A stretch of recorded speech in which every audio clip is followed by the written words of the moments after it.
I mean, I can't be that mad that my camera's not straight. I'm not either, so whatever.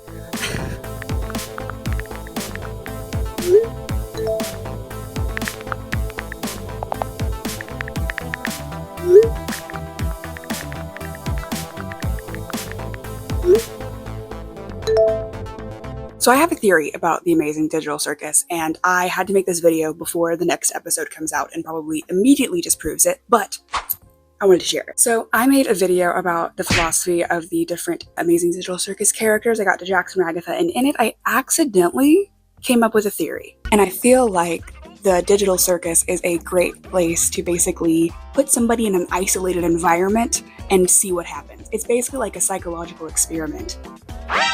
Is that a theory? In making that into a short and sharing it, it kind of got me thinking, what if that is actually true? I mean, all of the Amazing Digital Circus characters have some mental health something going on. Jax is extremely borderline personality disorder coded, which has been pointed out by many people online. You know, heightened sense of rejection, causing lashing out, pushing people away when they get close to them, often on instinct and regretting it later, a distorted self-image, disassociating, and then of course, anger issues. Kinger kind of has symptoms of almost like digital Alzheimer's. Ow. Gangle seems to suffer from severe anxiety and depression, both in the circus and in the tiny little preview we get into her life in episode 5. Pomni and Zooble are a little less obvious on the surface, but they also show symptoms of depression and anxiety, which, to be fair, it's kind of hard to tell if that's just because of the situation that they're in, or... Basically, all that to say, my theory boils down to this. What if the digital circus is a psychological experiment? Not in the oh, actually Pomni is in a mental hospital, this is all a hallucination, and each episode is just a session of group therapy and the characters are based off of other patients. Because honestly, if that was the reveal, I think every fan would be left unsatisfied. Although, to be fair, there is nothing they can do that won't cause the pits of hell relegated to the very bottom of AO3 fanfics to open up and devour the canon. But anyway, I'm saying that maybe the digital circus is a theoretical future version of an asylum where they lay people down in a comatose state, slap a headset on them so they can forget who they are and go on silly little digital adventures. Possibly, it could even be a psychological experiment to try and find better treatments for individuals that are basically tests to see if you take away the patient's memories, identity, and even the body they were born in, essentially isolating them from all of the variables of external life that brought them to the point that they're at before they put that headset on. But they still show symptoms of whatever the diagnosis is. It's like a fucked up way of testing the nature versus nurture theory, by basically yanking out someone's consciousness completely from the mind that they were nurtured in and splatting it into an oversaturated digital world just to see what parts of the person would remain. Which, honestly, A, does sound like a sci-fi ethical debate you'd find in a short story from a few decades ago. And B, as someone who loves to observe the nature versus nurture debate in psychology, it is actually pretty fucking interesting. Unethical? Oh, absolutely. But honestly, name me an influential psychological experiment that isn't at least a little bit fucked up. I mean, even the shit they include in the textbooks as the watered down version is already kind of messed up. And honestly, I would not recommend looking any deeper into them because holy shit. But think about it, okay? This would legitimately be a revolution in psychological experiments. Being able to observe a mind separate from its body, with the ability to control all the influence around said consciousness. Watching and observing as each consciousness reacts to different scenarios, collecting data that would otherwise be nearly impossible to record. All being able to have your test subjects under constant surveillance. Ooh. Okay, subcategory theory. What if the one collecting the data is another, more advanced AI? Would make sense with the source material. One that's more powerful than Cain, but is reserved to just being an observer. Either way, the point is, the kindergarten-colored world of the circus would genuinely be an amazing place to test theories and understand individual psyche in ways unimaginable without it. It's basically a way to turn a living, complex human into a character in a story that you, as the creator, have a hand in writing, but of course never complete control over. Yet. At least. Anyway, This theory would back up why Kane seems to design adventures to be challenging but not traumatizing, despite how often they turn out that way regardless. The adventures are probably part of the tests, to see how each personality will react to different moral questions, how they handle stress, their ability to work together, their empathy levels, their baseline of satisfaction in solving a puzzle they know isn't real, so on. It's possible they even have a way to dilate the character's perception of time in the circus, so that way in the real world not much time passes at all for every day they spend in there, and that way they're not losing months or years of their life. That's definitely an optimistic take, I know, and one that's already been theorized to not be true given the pop culture references they each do and don't seem to get, but shut up. Shut up. Shut up. This is my theory video, and I get to say what conclusions we are leaping to. Or, a slightly darker offshoot of this theory is that the digital circus is itself an asylum. Not an experiment to better understand a patient's psyche in isolation of the life that brought them to who they were, and possibly even figure out more effective treatments, but more as a way to just contain and restrain individuals that have been given up on with no end or treatment in sight.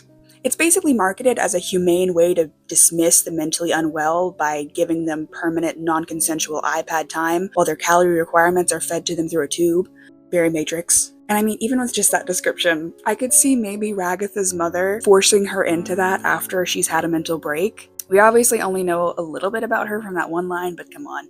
A rich, emotionally abusive, and or neglectful woman who has such high expectations for her daughter that she'll never meet them. Sounds reasonable that she would leap at the opportunity to sweep an unfortunately mentally ill family member under the rug. And I know she would not be the only person alive to do so. Not to mention people who might not even have a family to advocate for them. People who have been in the system for so long that when this experimental new solution comes up, they're kind of the first ones volunteered. And that might sound fucked up, because it is, but in a way I could see being brutally realistic, which once again, given the source material, and it would be brutally realistic in a way that would make the underlying feeling of dread that is always seeping through the saturated colors make sense, because, like it or not, everyone we see is trapped there until, well,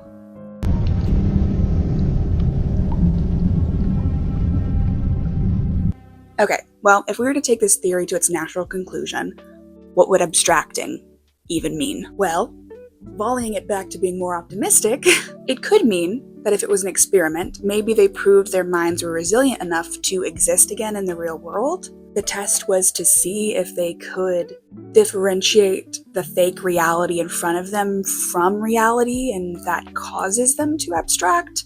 Then they get unplugged and rehabilitated.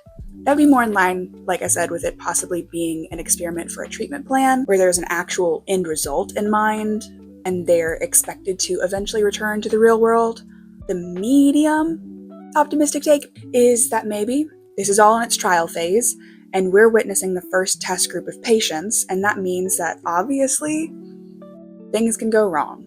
So when people abstract, it's possibly them being deemed unfit for the experiment and being taken out by those observing them once they reach a point where they're mentally breaking, or maybe even being pulled out by their guardians and families once they reach that point. Maybe it is really just a glitch, too. Like the result of the experiment isolating the mind from all indications of that person's identity and memories, so their mental state after their sense of self has been separate from them for so long just deteriorates, and it short-circuits the program, causing it to present them as a more abstract version of themselves. Maybe this is even a test to see how long someone can stay in that digital world before that happens. A little less optimistically, they don't get pulled out. They go insane. They forget themselves completely. They abstract in the digital world that they were forced into, and then they're put into the equivalent of a basement forever, while the company running all of this hides that information from anyone who cares and insists that they're all still just fine and enjoying their little vacation in the digital world while their mind atrophies. Also, if that were the case, bringing it up a little bit, maybe the one in, one out theory would apply there. It's a theory I've seen before and I think kind of stands on shaky evidence that basically says that there's only ever the 5?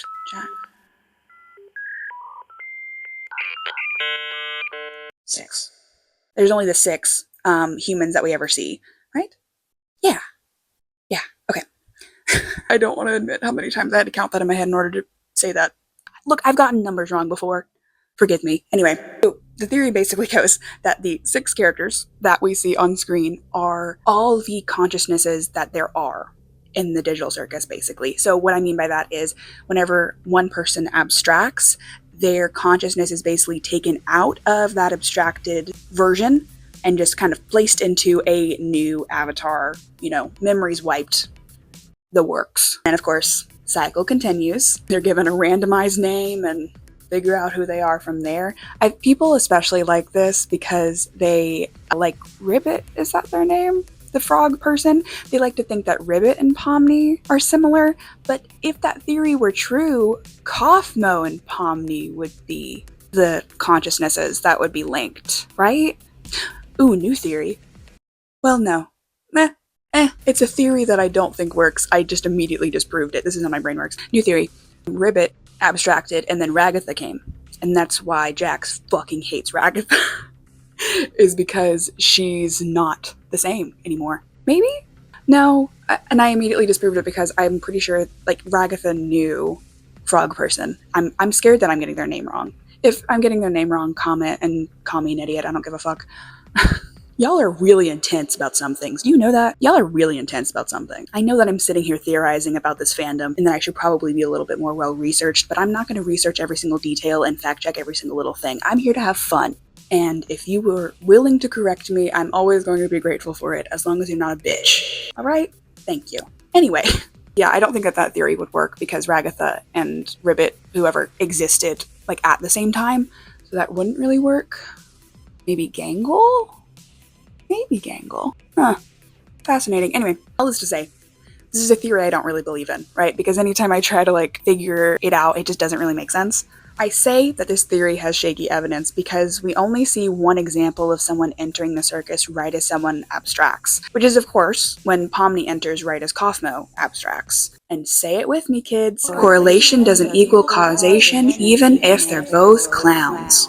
Very good. This is especially called into question with this one line from Ragatha when she basically says to Pomni that she's sorry that Kaufmo abstracted on her first day. I'm sorry, your first day here had to be so terrible. I like to have a little funeral service to remember the people who abstract. This one just got pushed around a bit with your arrival and everything. Meaning that somebody abstracting upon somebody's arrival is probably not precedented and most likely has the doyleist explanation of being a way to establish stakes in the world in the first episode by showing instead of telling, which is a good storytelling strategy. That's the thing that they tell you your first day of class every time you go to a class about writing. All that to say, maybe I'm wrong. I've been wrong before, which means I get 2 more times before God smites me from the earth.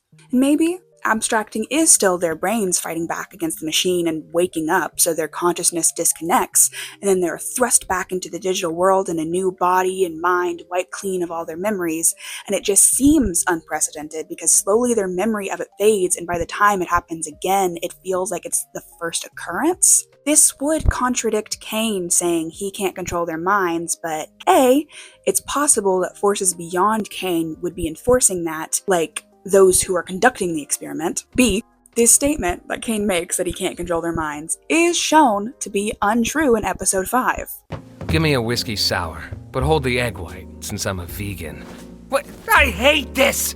How is this even possible? I thought Kane couldn't— One of the few things I don't have control over are your minds. Are your minds. Are your minds. So, how did this happen? How did each of the characters we know and love get stuck in a world made of 1s, 0s, and questionably sentient AIs? Wait, what?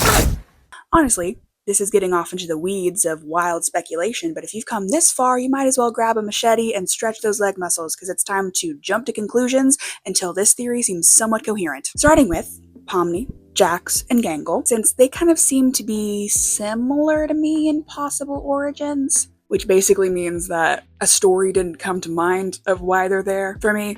So it's just kind of up in the air. Most simple answer for them, and I guess most of the cast would be that maybe they just fucking needed money. If this is a paid experiment, then maybe they were targeted as candidates because they were lower income and volunteered to participate so that way they would get a solid paycheck. If we're talking about brutal realism, that's... And assuming that this company who created such a thing would be ethical in sourcing their test subjects, sorry Ming, maybe they were just kidnapped or told this was a test to try a fun new video game or something and then... But that's not as fun. So I'm going to be going under the assumption that the characters at least somewhat knew what was going on and had to willingly walk into the lion's den. So let's start with how that happened. Jax. We don't know much about Jax's past, but I think that the theory of morbid curiosity would be somewhat reasonable enough for him. Maybe even Pomni a little bit, because she seemed to live a normal life based off of what little we know, but it also seemed like she craved a bit of cathartic risk when she admitted to exploring abandoned places. So maybe money and the promise to explore something new would be enough for her and Jax. Although I think it's also possible that Jax was given grippy socks. Oh, it autocorrected to frilly socks. Well, he was, wasn't he?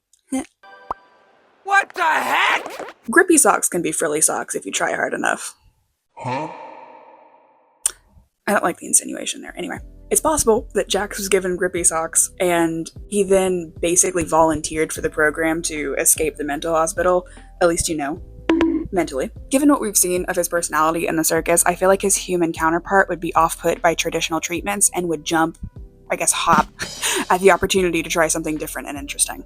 For some reason, I always see Jax as volunteering, maybe because he seems to play along with the gimmicks more than the others do for the most part. He seems the most eager to accept that this is a digital world without consequence, which I did talk about in my philosophy video about possibly being rooted in his need to believe that there are no consequences for his actions so he can avoid his guilt. But maybe, for the sake of this theory, Jax was the most enthusiastic about participating in the experiment and therefore is the most willing to accept the digital reality he finds himself in. Well, that is until the gimmick is something he's not into, like the frilly socks. I don't want to wear this! Gangle was implied to be a worker at a fast food place where she was basically a starving artist, but without the art.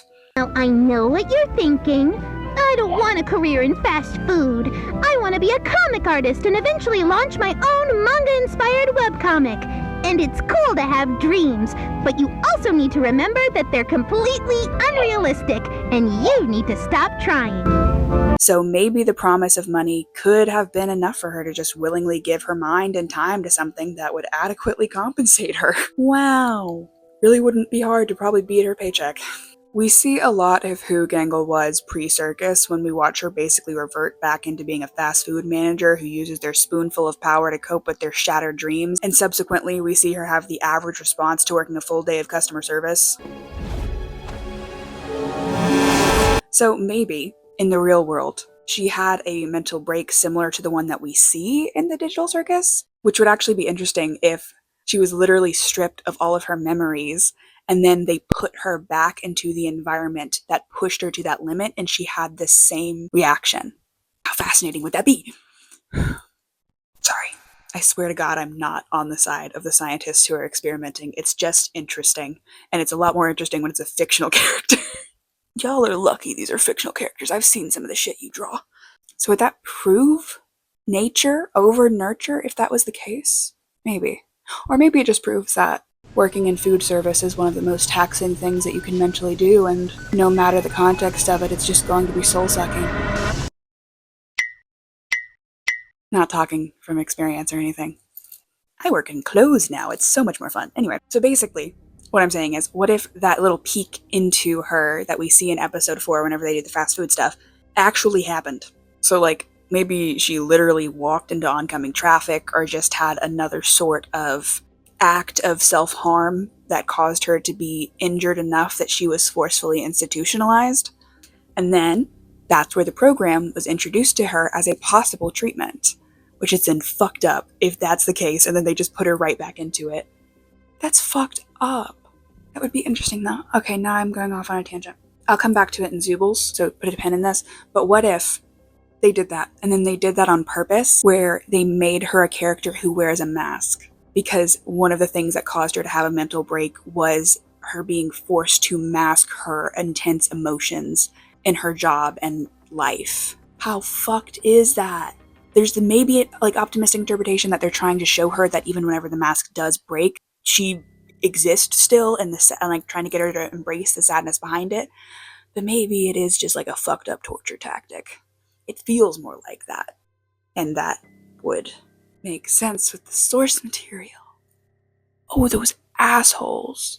I'll revisit that in Zoobles. Anyway, so I'm imagining Gangle got institutionalized because of a huge break in judgment and, ended up doing something that was harmful to themselves. They were then introduced to the experiment, but I feel like it's hard for me to imagine Gangle being as eager to try something new as like Jax would be. But maybe if they were encouraged enough, or if they just didn't see another option. I'm also assuming that if the circus is at least not the absolute worst option of being a non-consensual way of basically taking the mentally ill out of the mentally ill by removing their brains and just making it an AI's problem, then the experiment would at least be sold as something beneficial to the participants, right? It's a little harder to just be like, hey guys, you want to be locked in the Matrix?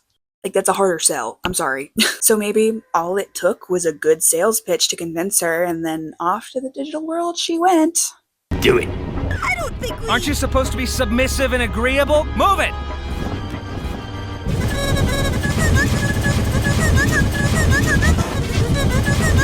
Pomni. So Pomni, like I said, probably was curious about the experiment, and I could see, given the little that we know about her personality, her wanting an escape and wanting to just see what would happen. She's kind of an interesting in-between of Jax and Gangle, because Jax is the, pusher of chaos, and Gangle is go with the flow that could be pushed. But Pomni just seems to kind of be the person who wants to observe it and is okay observing it and is okay trying new things. She might not start the momentum, but she might not stop it either, kind of thing. That's why they kind of had that dynamic in episode 6. But one of the more fun theories I have about it is, what if, when Pomni was exploring abandoned buildings like she admits to doing in episode 5, I got the numbers right, yay, I'm not getting smited today, motherfucker. When she was, exploring abandoned buildings, she possibly got arrested because of it. Like, she got caught and, and subsequently was offered participating in the study as a way to get the charges dropped. That would definitely mean it would be an American institution, wouldn't it? Which I guess episode 6 already proves, but whatever. Yeah, we could all just shoot each other. Here, have guns. I don't care anymore. I could see Pomni having a similar experience to Gangle in that way, of being encouraged to participate, but with more extreme coercion if she could possibly face criminal charges if she doesn't. That would be a fucked up ruling. Imagine going to court and being like, for the crime of trespassing, I sentence you to 50 years in the headset iPad prison. Why does that sound like a Mr. Beast video? Oh my god. Okay, new crack theory. The Amazing Digital Circus is a Mr. Beast video. Where he's basically like, I tested 6 of my friends to see who would last the longest in a digital torture chamber where they can't remember their name. That's stupid. Would that make Kane Mr. Beast? Or would that make Abel Mr. Beast? Or maybe Bubble. Love of my life. Anyway. And all that aside, let's talk about Kinger, the best girl dad this side of the binary code himself. What if Kinger was still involved with making the program, like everyone assumes? Once again, sorry Ming. I've just seen a lot of people theorize this, right? Given the evidence of him seeming to have more knowledge than the others about how the circus works, his ability to make a literal life-saving butterfly appear, his education and computer stuff, his obsession with bugs possibly being stemmed from the fact that he was constantly looking for bugs in the code, etc., blah, blah, blah, blah. But what if all that's true? So Kinger still helped make the program of the Amazing Digital Circus, but he did it for his wife. We don't ever really know much about her. I've seen some art of her that I'm not really sure is canon or not. That design that I've seen of her being like a queen and the chess set, and her basically being the one who sparked his obsession with bugs. That's basically all we know about her, right? So, since we have a lot of gaps that we could fill in however we want, what if she was having pretty severe mental issues in real life that Kinger couldn't help with, but he did know how to program and how to code. So he tried to use his skills to create a world in which she could be safe and discover herself again.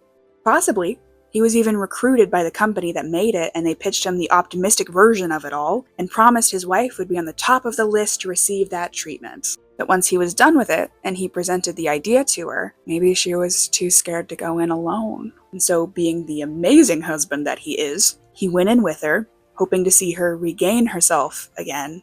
But as we know, after an unknown amount of time, she's still abstracted, which is basically the digital circus equivalent of having a mental break and completely forgetting who you are. And then they ended up being separated anyway. That hurts. Also just remembering that he still found her beautiful when she was abstracted. Goals, honestly.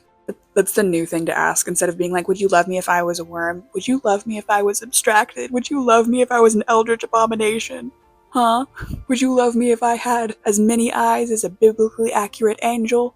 But it really sucks, especially if the abstracted people are still just like down in the basement. And that could be what broke him.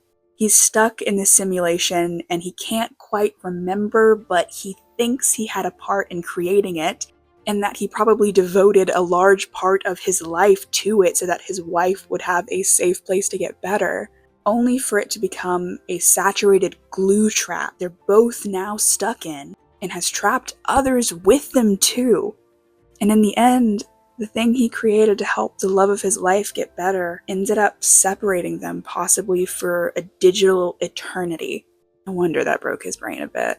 Also, side note, what if that's one of the reasons why Kane reacts the way he does to the abstracted characters? If the circus was meant to be an environment where everyone can heal mentally or at least be maintained at an acceptable level of keeping it together, literally, in the case of their digital bodies, then no matter what the cause was for abstracting, it's inherently against the purpose of the circus for them to exist. So therefore, Kane, mimicking the process his creators took, simply deletes the bugs in the program, or at least keeps them out of sight, which might actually be all he has the power to do. He knows that it isn't supposed to happen, and that's all he needs to know for them to be disposed of so that the program can at least appear to be functioning as intended. Maybe that's his programming. Not to actually heal, but to at least keep appearances up so that the company can have results that they can show for all this effort, no matter who gets hurt in the process. That's just realistic, isn't it? Anyway, Ragatha. Kind of like I mentioned before, I could see having a mental break because of the pressure her mother and possibly other family members puts on her and was either institutionalized or seeking treatment. But I think it's also reasonable that her family was extremely judgmental of her mental health struggles and basically went the white picket fence head of the HOA, you're bringing shame on the family route of addressing it. And so when they heard of the experiment, they pressured her to participate so they wouldn't have to deal with her. Basically saying she could come back home when she's cured. I can see like the scene in my head now. May I be dramatic for a moment? Trick question, I'm gonna do it anyway. She's just unwell. Give her some more time, honey. We have given her enough time. All she does is mope around and make excuses. I do not want to have to wait until I'm in the grave to see her make something of herself. But this hasn't been studied. This could hurt her, or maybe even make her worse, or even kill her. Well, who cares? At least then her life would have had a purpose. You don't mean that. No. That was too far, but I trust this doctor. He's gotten results in the past, and he might be the only way that our little girl has a future. At least a future worth living. I say, we make her sign up, and if she's accepted as a candidate, we go for it. Okay. Only if she agrees to it. Of course. Don't worry. I'll make her see reason. Eventually. Or some variation of that. I don't know. So basically, Ragatha was probably voluntold to participate by her family and agreed in order to appease them, which is a trait she still carries with her into the circus. Zooble is hardest in a way, actually. They seem the most sure of themselves in the circus. Obviously, they aren't happy with their situation and often express this through isolating from the others, but like, who wouldn't react like that? They're trapped in an interchangeable body that is mandatorily asexual while a pair of talking dentures insist they should be happy. And then the theory hit me that maybe Zooble was also institutionalized for gender dysphoria. That would be potent the current time we're living in, wouldn't it? And on the optimistic side, kind of, what if they were told that any surgeries or hormonal replacements or just any sort of gender-affirming care they wanted would be provided for them as long as they entered the experiment? And the ones conducting the experiment are using the circus and Zooble's body basically as a validity test to see if they really have gender dysphoria or if it was just a result of their environment. And maybe that's why their body is the most interchangeable out of anybody's, but it's never exactly right. That's fucked up. And remember what I said about Gangle? How it's basically torture that they're, forcing her to go back into the situation that caused her to break in the first place. What if they were trying to do that to Zooble by forcing them into a body that they know they'll never fully feel like themselves in? It's fucked up. It's fucked up. Hey, anyway, isn't it funny that Kane is an AI and he hates the one non-binary character the most? I guess it's just in his programming.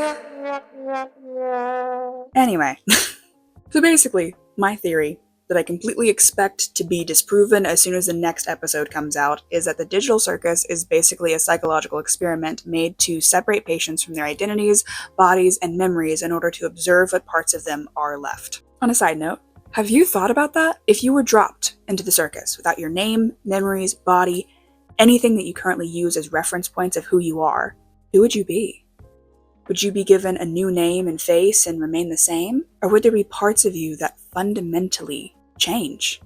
I wrote most of this assuming, sorry Ming, once again, that the characters are similar in the circus to who they were before. But what if Jax was a kind, caring person who had a bunch of suppressed rage that was finally allowed to be expressed in the confines of a digital world? What if Ragatha is so nice because she carries so much guilt for being a cunty, younger version of her mother that enforced the HOA rules like a fucking dictator? What if Kinger actually was a dictator? Alright, I think that's enough speculation and what-ifs for one video. I think my brain is going to fry soon, and it's been an hour that I've been recording. Let me know your thoughts down below if you have any. Do you have any thoughts, bud? Are you doing okay? Is that headset still comfortable? Don't try to take it off. We both know you can't. I was just checking on you. Okay. Time to go back to pretending this is all real now. Good job. If you like this video, go crazy down below and press all the buttons to see what they do. There's also a link down there to follow me on other platforms if you want to see my face more. And thank you for watching to the end. If you made it this far in the video, keyboard smash until you get something that could possibly be kind of pronounced, and that is your name in the digital circus.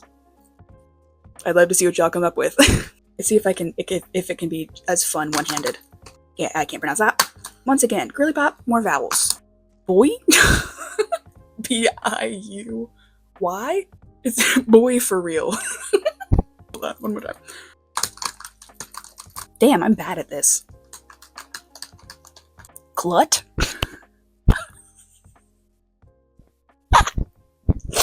I don't think I can say that. Twix. Twix! I'm Twix! They can't put me in the digital circus because of fucking copyright issues. Twix. You know? You get it. Anyway. Okay, I think that was adequately unhinged. Oh, my bladder's full. I didn't realize that until just now. Nice. I spent an hour of my life sitting in front of my phone, talking about this. I have so many other things I need to be doing. I'm very jingly. Anyway, I need to go now. Bye. That wasn't words. That's fine.